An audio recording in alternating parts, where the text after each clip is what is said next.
People ask me all the time, what does it take to be happy? I tell them one word. I recognize the call in him to certainly just serve life, whatever's in front of him.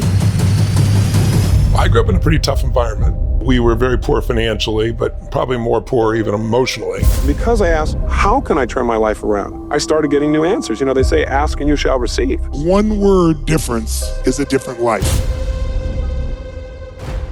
If you want an extraordinary life, the only thing that'll do it is if you become the master of meaning. This is what the whole weekend is about. Unleash the power within us. First of all, the power is already in you. We need to wake it up. What the one component that makes the difference in the quality of your life is hunger. The hunger to be more, to do more, to give more, to share more is the ingredient. And everyone has it, but sometimes has to be awakened. Tony Robbins Unleashed, film premiere, available May 8th to 12th only. Get your free ticket now.